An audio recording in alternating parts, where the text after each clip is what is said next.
ಮುಂದಿನ ಚುನಾವಣೆಯಲ್ಲಿ ಸಮ್ಮಿಶ್ರ ಸರ್ಕಾರ ಅಧಿಕಾರಕ್ಕೆ ಬರುತ್ತದೆ. 100ಕ್ಕೆ 100 ಬಿಜೆಪಿ ಜೆಡಿಎಸ್ ಸೇರಿ ಸರ್ಕಾರ ಮಾಡುತ್ತದೆ ಎಂದು ತುರುವೇಕೆರೆ ಕ್ಷೇತ್ರದ ಶಾಸಕ ಎಂಟಿ ಕೃಷ್ಣಪ್ಪ ಭವಿಷ್ಯ ನುಡಿದಿದ್ದಾರೆ. ಗುಬ್ಬಿ ಪಟ್ಟಣದ ತಾಲೂಕು ಕಚೇರಿ ಮುಂಭಾಗದಲ್ಲಿ ತುರುವೇಕೆರೆ ವಿಧಾನಸಭಾ ಕ್ಷೇತ್ರದ ಸಿಎಸ್ಪುರ ಹೋಬಳಿಯ ವಿಶೇಷ ಚೇತನರಿಗೆ ತಾಲೂಕು ಪಂಚಾಯಿತಿ ಅನುದಾನದಲ್ಲಿ ತ್ರಿಚಕ್ರ ವಾಹನ ನೀಡಿ ಮಾತನಾಡಿದರು. ಈ ಸರ್ಕಾರ ಅಧಿಕಾರಕ್ಕೆ ಬಂದ ಮೇಲೆ ಯಾವುದೇ ಅಭಿವೃದ್ಧಿ ಕೆಲಸಗಳು ನಡೆಯುತ್ತಿಲ್ಲ. 3.5 ವರ್ಷದಿಂದ ಗ್ರಾಮ ಪಂಚಾಯಿತಿಯಿಂದ ಒಂದು ಮನೆಯನ್ನ ಸಹ ನೀಡಿಲ್ಲ. ಮುಂದೆ ಬರುವ ಅಧಿವೇಶನದಲ್ಲಿ ಇದರ ಬಗ್ಗೆ ಮಾತನಾಡುತ್ತೇನೆ ಎಂದರು. ಅಂಗವಿಕಲರಿಗೆ ಅಂತ ಫಂಡ್ ಬರ್ತವೆ. ಆ ದುಡ್ಡನ್ನ ನಾವು ಈ ಅಂಗವಿಕಲ ಎಲ್ಸಿ ಇದೆ ಅಂತವರ ಅರ್ಜಿ ಮೇಲೆ ಈ ಸ್ಕೂಟರ್ನ ಕೊಡ್ತೀವಿ. ಒಂದ್ಸರಿ ತುರುವೇಕೆರೆಯಲ್ಲಿ ಒಂದು 15-20 ಕೊಟ್ಟಿದೆ.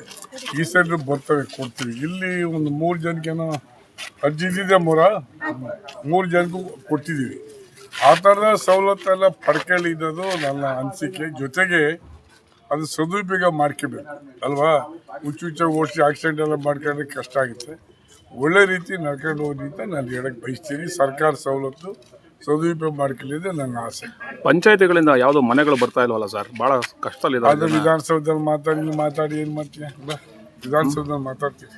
ಈಗ 3.25 ವರ್ಷ ಇದು ಒಂದು ಮನೆ ಕೊಟ್ಟಿಲ್ಲ. ಕಚರಾ ಸರ್ಕಾರ ಏನ್ ಮಾಡುತ್ತಾನೋ ಅದು ವಿಧಾನಸೌಧ ಬೈಬೇಕು. ಈಗ ಅಧಿವೇಶನ ಆರಂಭ ಆಗುತ್ತೆ, ಅದಕ್ಕೆ ಅದು ಬೈತೀನಿ. ಸೀರಿಯಸ್ಲಿ ಬೈತೀನಿ. ಯೋಗ್ಯತೆ ಸರ್ಕಾರ ಅಂತೆಲ್ಲ ಬೈತೀನಿ. ಅಲ್ಲ, ಹೊಸ ಸಿಎಂ ಬಂದವ್ರು ಏನಾದ್ರು ಬದಲಾವಣೆ ಮಾಡ್ತೀರಾ ಅಂತ. ಸಿಎಂ ಬದಲಾವಣೆ, ಸರ್ಕಾರ ಬದಲಾವಣೆ ಆಗಿರೋಲ್ಲ. ಅವ್ರು ಏನು ಕೊಟ್ಟಿಲ್ಲ. ಕಾರಣ ಇದೊಂದು 10 ದಿವಸದ ಸೆಷನ್ ಶುರುವಾಗಿದ್ದಾಗ ಮಾತಾಡೋದು. ಏನೆಲ್ಲ ವಿಷಯಗಳು ಚರ್ಚೆ ಮಾಡೋದು ಕೊಟ್ಟಿದ್ದೀರಿ? ಈಗ ಬುಲೆಟಿನ್ ಇಶ್ಯೂ ಆಗಿಲ್ಲ, ಇಲ್ಲ ಇಶ್ಯೂ ಆದ್ಮೇಲೆ ಯಾವ ಸಬ್ಜೆಕ್ಟ್ ಮಾತಾಡ್ಬೇಕು ಅಂತ ನೋಟ್ ಮಾಡಿ ಚರ್ಚೆ ಮಾಡ್ತೀವಿ. ಮಳೆ ಉಯ್ದೇ ಇದ್ರೆ ನಮ್ಮ ಬೋರೆಲ್ಲ ವರ್ಕೌಟ್ ಆಗಲ್ಲ. ಭಗವಂತನ ಆಶೀರ್ವಾದ ಮಳೆ ಬಿದ್ದರೆ ಇವೆಲ್ಲ ಅನುಕೂಲ. 1500 ಅಡಿಗೂ ನೀರು ಸಿಕ್ಕಲ್ಲ, ಏನು ಮಾಡಬೇಕು ಜನ ಅಲ್ವಾ. ಅದರಿಂದ ಕುಡಿಯೋ ನೀರೇ ನಮಗೆ ಕಷ್ಟ ಆಗಿ ಕುಂತಿದೆ. ನೋಡ, ಇನ್ನೊಂದು 1 ವಾರ 10 ದಿವಸ ಚಿಂತೆ ಮಾಡ್ತೀನಿ ಏನು ಮಾಡಬೇಕು ಅಂತ. ಈಗ ಹಿರಿಯೂರು ಚುನಾವಣೆ ಬಿಜೆಪಿಗ JDS ಟಿಕೆಟ್ ಅಂತ ಅದನ್ನು ವರಿಷ್ಠರು ತೀರ್ಮಾನ ಮಾಡ್ತಾರೆ. ಬಿಕಾಸ್ JDS ಸೆಕೆಂಡ್ ಪ್ಲೇಸಿಗೆ ಬಂದಿದೆ, ಹಾಗಾಗಿ ನಮಗೆ ಕೊಡಬೇಕು. ಅದರಲ್ಲಿ ಗೆಲ್ತಾರೆ ಅವರು. ಈ ಸರಿ ಗೆಲ್ತಾರೆ ಅವರು. ಅಲ್ಲಿ ಗೆಲ್ತಾರೆ, JDS ಗೆಲ್ಲತ್ತೆ 100%. ಎರಡು ಯುನೈಟ್ ಆದರೆ 100% ಗೆಲ್ತಾರೆ. ಕುಮಾರಸ್ವಾಮಿ ಅವರು ಕೂಡ ರಾಜ್ಯಕ್ಕೆ ಬರ್ತಾರೆ ಅಂತ ಒಂದು ಸುದ್ದಿ ಹಾಗಾಗಿ ಸದ್ಯಕ್ಕೆ ದೂರುವ ಸಂಗತಿ. ನೋಡೋಣ, ಮುಂದೆ ಬದಲೇಬೇಕಲ್ಲ ರಾಜ್ಯಕ್ಕೆ. ಈಗಲ್ಲ 27 ಮೊದಲನೇ ಇದೆಲ್ಲ ಬದಲು ಬರ್ಬೋದು. ಈಗ ಬಿಡದಿ ವಿಚಾರದಲ್ಲಿ ಕುಮಾರಸ್ವಾಮಿ ಅವ್ರನ್ನ ಮುಂದೆ ಬಿಟ್ಟು ಬಿಜೆಪಿ ಹಿಂದೆ ನಿಂತಿದೆ ಅಂತ.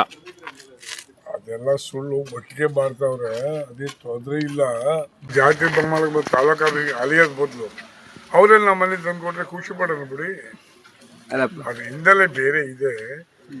SIR ಅಲ್ಲಿ ಓಟು ಚೇಂಜ್ ಆಯ್ತವೆ ಅನ್ನೋ ದೃಷ್ಟಿಯಿಂದ ಅದನ್ನು ಮಾಡ್ತಾರೆ. ಮಾಡಿ ಕೇಳಿ ಬಿಡಿ. ಅದರಿಂದ ಏನು ವರ್ಕೌಟ್ ಆಗೋದಿಲ್ಲ. ಸುಮ್ಮನೆ ಅದು wrong thinking of the government. ಅಲ್ಲ, SIR ವಿಚಾರದಲ್ಲಿ ಯಾಕೆ ಇಷ್ಟೊಂದು ವಿರೋಧ ವ್ಯಕ್ತಪಡಿಸ್ತಾರೆ ಅಂತ ಕಾಂಗ್ರೆಸ್ನವ್ರು ಯಾರೋ ಒಂದು ವರ್ಗ ನೆನ್ಕೊಂಡವ್ರೆ. ಯಾವ ವರ್ಗನ? ಅವ್ರ ಕೈ ಬಿಟ್ಕೊಳ್ಳೋದು. ನಾ ಯಾಕೆ ಬಾಯ್ ಬಿಟ್ಟು ಹೇಳ್ಬೇಕು, ಕೆಲಸ ಯಾವ ವರ್ಗ? ಹಂಗಾಗಿ ಅವ್ರು ಓಟ್ ಹಾಕ್ತಂದ್ರೆ ಹಿಡ್ಕೊಂಡವ್ರೆ. ಅವ್ರು ಚುನಾವಣೆ ಬಂದಾಗ ಯಾರು ಆಗ್ತಂದ್ರೆ ಅವ್ರಿಗೆ ಗೊತ್ತಿದೆ. ಅಂದ್ರೆ ನಿಮ್ ಪ್ರಕಾರ ಆ ವರ್ಗದವ್ರು ಮೋಸ ಮಾಡವ್ರೆ ಅಂತನಾ? ಮೋಸ ಏನ್ ಮಾಡಿಲ್ಲ. ನಮ್ಗೆ ಹಾಕ್ತಾರೆ, ಅವ್ರಿಗೆ ಹಾಕೋದು. ನಿಮ್ ಜೊತೆ ಒಂದು 40% ಇದ್ರಲ್ಲ ಆ ವರ್ಗದವರು ಇದ್ದಾರೆ, ಈಗಲೂ ಇದ್ದಾರೆ. ಇಲ್ಲೇ ನಿಂತಿಲ್ವಾ ಎಲ್ಲ ಇಲ್ಲೇ. ಇದೇ ಸಂದರ್ಭದಲ್ಲಿ ಮುಖಂಡರಾದ ಕುಮಾರ್, ಸಿಎಸ್ಪುರ JDS ಪಕ್ಷದ ಅಧ್ಯಕ್ಷ ಜಗದೀಶ್ ಸೇರಿದಂತೆ ಹಲವು ಮುಖಂಡರು ಹಾಜರಿದ್ದರು.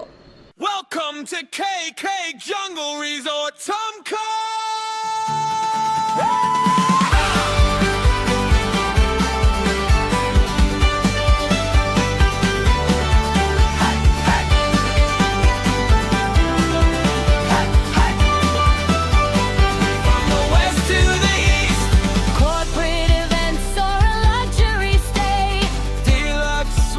Where the forest breeze sway. From the bonfire light to the morning dew, Tumco is calling and we're waiting for you.